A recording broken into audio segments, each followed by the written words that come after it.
Ұлттық па, адамгершілік жағынан ба? Адамгершілік. Барлық кезде ме? Барлық кезде. Ал желтоқсанда қандай шешім жасадың?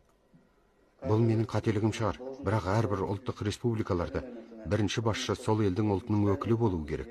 Себебі Өзбекстанда өзбек, Грузияда грузин емес пе? Бұл ұлттық саясаттың лениндік принципі. Ең бірінші қолға түскен сол бар. Мен адаммен 1-2 сағат сөйлестім. Өзі комсорг екенсің. Сен партияға қарсы шықтың. Әгер қарсы шықпанда сен ертең өскенде парторг болатын едім. Деп ақырын сөйлесіп отырсам айтады, ол комсорг, парторг дегеннің бәрі дейді орысша айтқанда химера.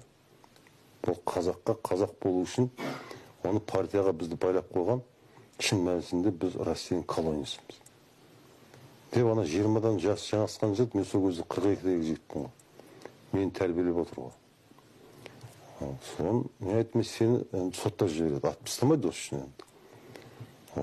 Түрмеге бір 4-5 жылға соттап жібергеннің өзінде түрменің ішіндегі қызметкерлер емес, түрмеде отырған қылмыскер орыстардың өзі сені талап жейді. Мына орысқа қарсы деп саған айдап салады onlar. Денсаулығынан айырасың. Сондықтан сен оны өзі мақан шақтың жігіті екен. Мен бұрын жас кезімде сояқта қызмет еткен. Мен оны Ақшоқыдан бірақ шықпайсың ба? 1-2 жылдан кейін бұның бәрін саябырлайды. Сосын оқуын жалғастырасың. Сен ешкім протоколын ұстап әкелген жоқ. Шақырды, келді. Сөйтіп жаңада мен ақыл айтып отырсам, ол маған айтады.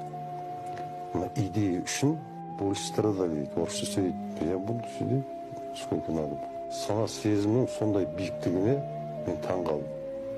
Содан кейін мен оған айттым, сен кетпесең, тергеуден мен кетемін. Деп протоколын жыртып тастадым да орнаған.